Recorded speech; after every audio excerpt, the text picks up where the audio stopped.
there was this culture that kind of started to shift from that's the way that we do it, and I know we're going to go through this process to fix it, to, hey, I think we could just fix this.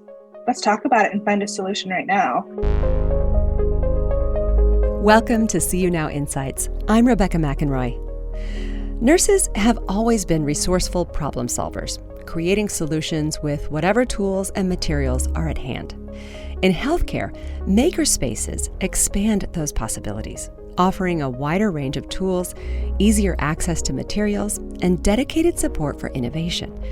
In this See You Now Insight, from episode 78, Making Spaces, Part 1, Nurse Rose Hedges shares how, with the help of Anna Young, co-founder and CEO of MakerHealth, she brought a makerspace to her hospital. What began as a place for nurses to design solutions has evolved into a shared creative process with patients, collaborations that go beyond solving problems to restore independence, dignity, and joy.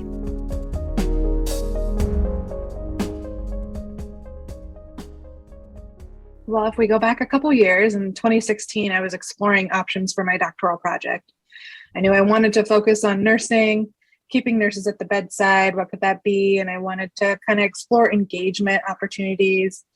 And innovation, as it still is today, is this big word that flies around healthcare. And so I put into Google, really, innovation, nursing, healthcare, engagement. And I stumbled upon this great company that was a spin out of MIT, MakerHealth. And I cold emailed them and said, I love what you're doing. Your story is incredible. I watched your TED Talk. Can we please connect? I'd love to have the opportunity to work with you guys. And that spun into hosting a CEU event. Great day. The minute during that day that I knew this is my life's work was when I had challenged the room full of nurses. We had about 60 participants. We gave them a challenge and said, here's some materials, fix the problem I identified. They all solved the challenge, and it was great. And I gave them purposely probably a little bit too much time. And what happened was they started then talking about their own challenges in nursing and then solving it. And I was like, I didn't tell them to do this. They naturally started talking about EKG patches or patients who needed a diversion to keep their IV in, and then they just started prototyping them right there on the spot. And I was like, this is it. I have to give them a space to be able to do this work. So that's really how it all started. It was incredible. And so Anna felt the palpable excitement that day, and she believed in me and reached out to us and said, are you interested in taking this one step further and continuing this work at your hospital? And before I could even check with my leadership, I was like, yes, absolutely. Whatever it takes, I'm in. I'm going to make it happen. Absolutely. I said yes without having approval. But I also knew that the leadership team I had was pretty incredible. So I went to our leadership team and I said, Carmen, I'd like to do this process where we hold mobile innovation labs. And I was working in informatics at the time. And I said, don't worry, it'll be in addition to normal duties. Can we try this? And she said, you know what? Let's go to the foundation and talk with them and see what we can do. I think this is a great idea. And she believed in us. So we started hosting pop-up labs. And that was incredible with support from Anna and her team at MakerHealth.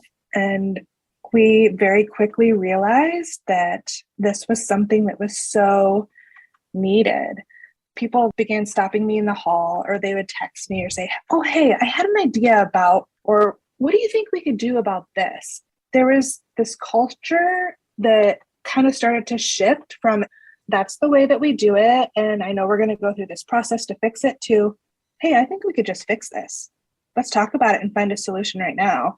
Where people started talking about workarounds, and then we were able to create something to fix said workaround. So over the course of about 18 months, we did pop-up labs, and I had this really big portfolio, and people were coming to me almost daily. I had about 50 to 60 projects, things that we had created during this time. And so I went back to Carmen and I said, I think we need a physical space in the hospital where we can turn these projects around faster to be able to empower people that want to talk about this and do this work. And she said, yeah, let's look into it. And again, the cycle repeated. We worked with MakerHealth, built a business proposal, went to our foundation, and our foundation said, yeah, I think this is a great idea, guys. We need to help you push this work forward. So in the fall of 2019, we opened our makerspace Generate.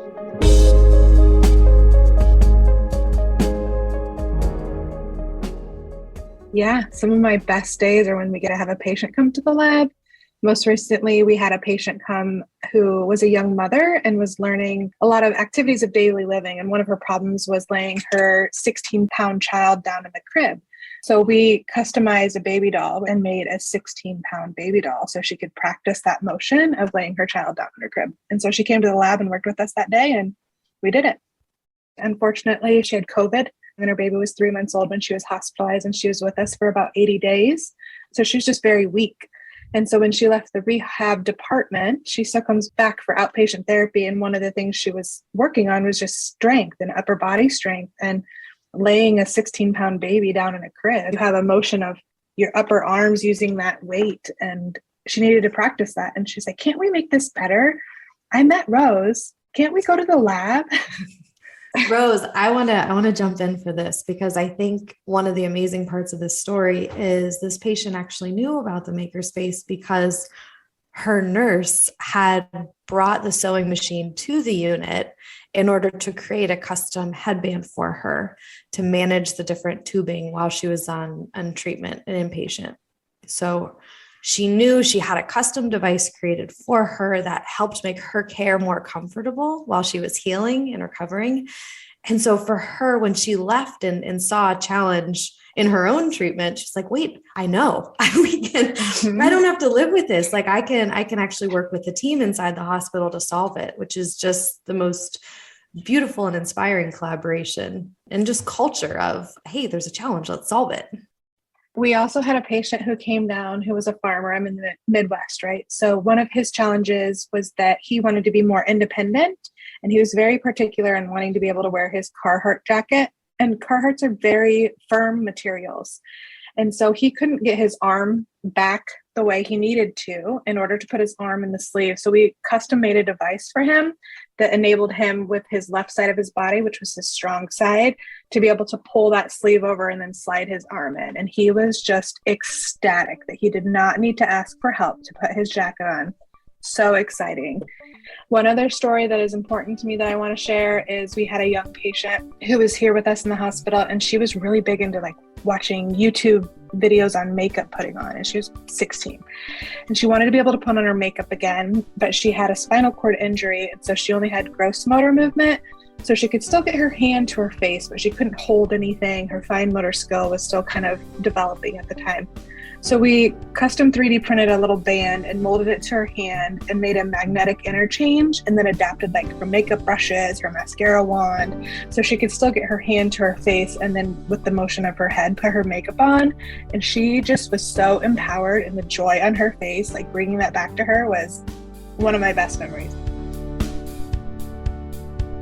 From episode 78, Making Spaces Part 1.